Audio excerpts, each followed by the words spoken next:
Good morning students. நம்ம இன்னைக்கு நம்மளோட சயின்ஸ் கெமிஸ்ட்ரி பார்ட்ல lesson number 7 atoms and molecules பத்தி பார்க்க போறோம். ஆல்ரெடி நம்ம atoms, molecules, difference between atoms and molecules so நிறைய கேட்டகரிஸ் நம்ம பார்த்தாச்சு. molecular mass, molar mass, relative molecular mass, relative atomic mass எல்லாமே பார்த்தாச்சு. ஓகே, இப்போ நம்ம பார்க்க போற topic very important topic about gases, Avogadro hypothesis.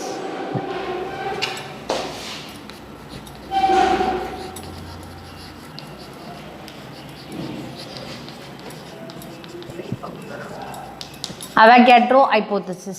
Okay, listen, what is mean by Avogadro law? Equal volumes of all gases.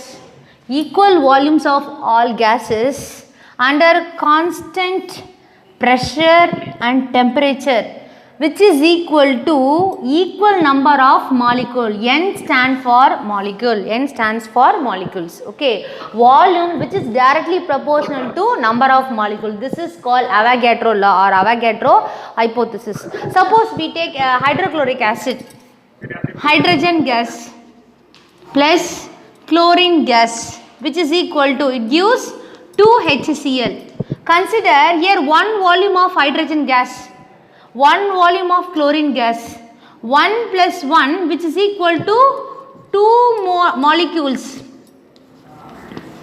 So number of volume which is equal to number of molecule. This is called Avogadro law or Avogadro hypothesis. Okay, what are the advantages of Avogadro law? It explains Gay-Lussac law. Gay-Lussac law. What is mean by Gay-Lussac law? At constant temperature, at constant volume, pressure which is directly proportional to temperature in ideal gas equation. To determine the, and second category, to determine the atomicity of gases. Molecular formula, the distance between vapor density and the relative molecular mass. These are all the applications of Avogadro law. And one more topic is there, that is vapor density. Before going to vapor density, you must know about the relative molecular mass. Relative molecular mass. What does mean by relative molecular mass? The ratio between the mass of given atom of hydrogen divided given mass of gas or vapor at STP divided by mass of one atom of hydrogen. Okay, this is called relative molecular mass. In vapor density,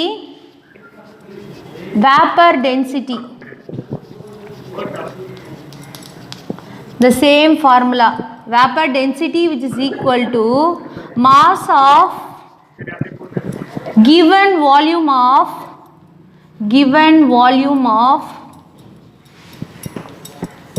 gas or vapor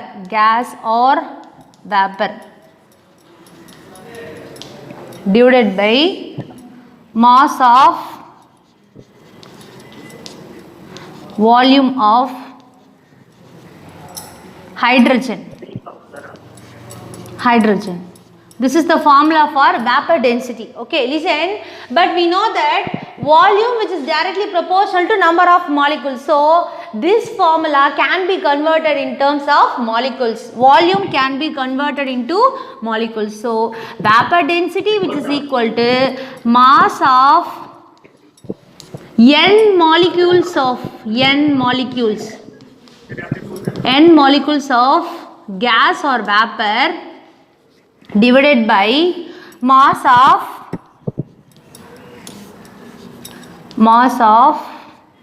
n molecules of hydrogen, H2. Okay, listen, here n equal to 1.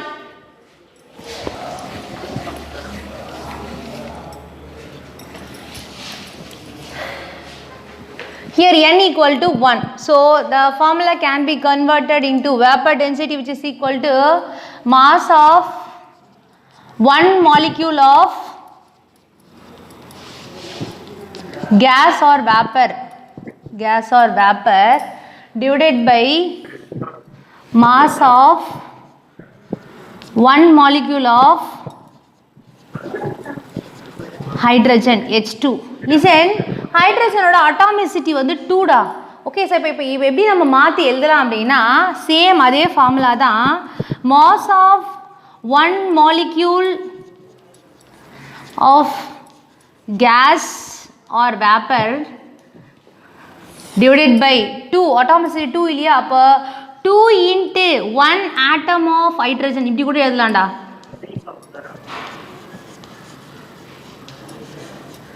Okay atomicity of hydrogen 2ன்றதால 2 into 1 atom of hydrogenனா 2 into 2 hydrogen multiple பண்ணால் அது 1 மாலிகுலாக மாறப்போகுது. Okay ஏதாவது ஒரு number 1ஆல் multiple பண்ணால் சேம் நம்பர் தான் வரப்போகுது. ஸோ இப்போ இந்த ஃபார்முலாவை நீங்கள் பாருங்கடா.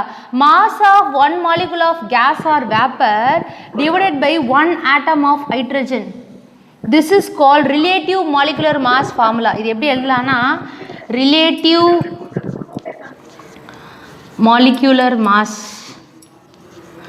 molecular mass அதுக்கான ஃபார்முலா இது. Okay divided by 2. ஸோ இப்போ நம்மளுக்கு என்ன தேவை, the relationship between vapor density and relative molecular mass. அப்போ ஆல்ரெடி இங்கே vapor density இருக்குது. ஸோ இங்கே டிவைடில் இருக்க 2 இங்கே வந்தால் multiple. So vapor density into 2 which is equal to RMM, relative molecular mass which is equal to 2 into vapor density. This is very important 1 mark. Listen, இது உங்களுக்கு important 5 mark da, relationship between vapor density and relative molecular mass. Already நம்ம vapor density பார்த்துட்டோம். vapor densityக்கான formula இதான், mass of 1 molecule of gas or vapor divided by 1 atom of hydrogen. இப்போ vapor densityக்கான formula மட்டும் நம்ம பார்க்க போகிறோம்.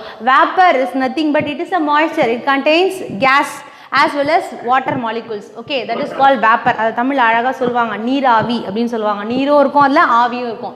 ஓகே ஸோ அப்போ mass of given volume of gas or vapour, ஏதோ ஒரு வால்யூம் நம்மளுக்கு கொடுத்துருக்காங்க அப்படின்னா டிவைடட் பை, எப்பவுமே நம்ம மெஷர் பண்ணுறதுக்கு ஒரு ஸ்டாண்டர்ட் யூனிட் எடுத்துக்கிப்போம். அவாகேட்ரோல நம்ம மோல் கான்செப்டில் நீங்கள் பார்த்தீங்கன்னா கார்பன் 12 நம்ம எடுத்துட்டோம். ஒன்று ஸ்டாண்டர்டாக வச்சுக்குவோம். அந்த ஸ்டாண்டர்ட் மெஷர்லேருந்து நம்ம எவ்வளோ இருக்கோ அதுதான் 1 மோல் அப்படின்னு நம்ம சொல்லுவோம் இல்லையா. ஸோ அதே மாதிரி தான் இங்கே கேஸுக்கு வால்யூம் மெஷர் பண்ணுறது நம்ம ஹைட்ரஜன் ஸ்டாண்டர்டாக எடுத்துக்கிறோம்.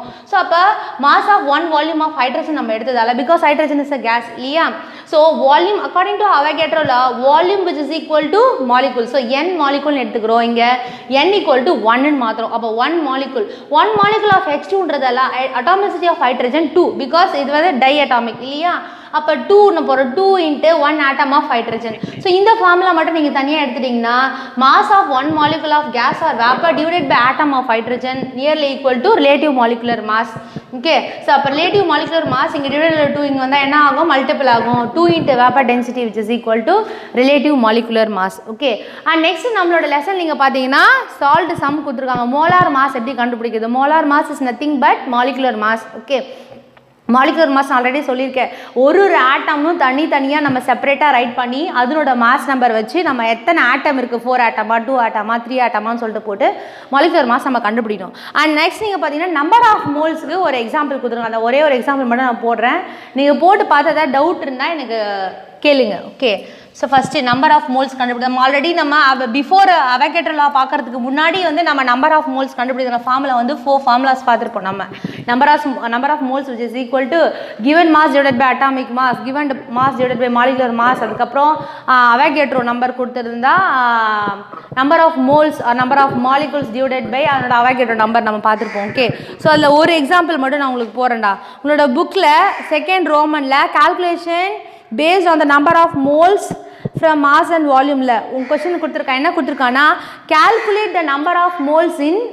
ஸோ என்ன calculate, எப்பவுமே நம்ம क्वेश्चन எப்படி டிட்டர்மைன் பண்ணுறோன்னா to determine, to find, calculate அப்படின்னு அந்த கொஸ்டின் பக்கத்தில் என்ன இருக்குதோ அதை தான் அங்கே நம்ம கேட்குறாங்க கொஸ்டின்லன்னு அர்த்தம். இங்கே பாருங்கள் calculate the number of moles அவனே கொடுத்துட்டான். அப்போ நம்ம என்ன கண்டுபிடிக்கணும், நம்பர் ஆஃப் மோல்ஸ் நம்ம கண்டுபிடிக்கணும். Number of moles. ஸோ இதுதான் நம்மளை கேல்குலேட் பண்ண சொல்கிறான் அவன். ஓகே நம்பர் ஆஃப் மோல்ஸுக்கு நம்ம இப்போ இது எடுத்தோன்னே நம்ம ஃபார்முலா ஈஸியாக டிட்டர்மைன் பண்ண முடியாது, பிகாஸ் அதுக்கு 4 ஃபார்முலாஸ் இருக்குது. ஸோ அதனால் நெக்ஸ்ட் என்ன சொல்ல வரான் பாருங்கள், இன் 46 கிராம் ஆஃப் சோடியம். அப்போது கிராம் வெயிட் கொடுத்துறான், mass which is equal to 46 gram. என்ன கொடுக்குறான் நம்மளுக்கு, சோடியம் அப்படின்னு கொடுத்துறான். ஃபஸ்ட்டு நீங்கள் என்ன எலமெண்ட் கொடுக்குறான்னு பாருங்கடா. Sodium it is an atom. ஓகேவா. ஓகே இது வந்து சப்போஸ் சோடியம் கார்பனேட்னு கொடுத்ததானா அப்போ அங்கே மாலிக்யூல். அப்போ நம்ம ஃபஸ்ட்டு நம்ம ஆட்டம்னு கொடுத்ததால நம்ம அட்டாமிக் மாஸ் ஃபார்முலா யூஸ் பண்ணோம். ஸோ அப்போ number of moles which is equal to given mass divided by atomic mass. Okay given mass என்ன நம்மளுக்கு கொடுத்துருக்காங்க 46 divided by atomic mass of sodium என்ன 23. ஓகே, ஸோ அப்போ கேன்சல் பண்ணுங்க பார்க்கலாம். 2. ஸோ நம்பர் ஆஃப் மோல்ஸ் எவ்வளோ நம்மளுக்கு அப்படின்னா 2. ஓகே, சப்போஸ் இந்த இடத்துல suppose sodium carbonate, sodium bicarbonate ஏதோ கொடுத்துட்டாங்க. அப்போ என்ன மிஸ் நம்ம பண்ணுறது? அதே கிராம் அதே வெயிட் தான். அப்போ இங்கே என்ன நம்ம பண்ணணும் அப்படின்னா அட்டாமிக் மாஸை எடுத்துகிட்டு நம்ம அப்படியே மாலிகுலர் மாஸ் போடணும்.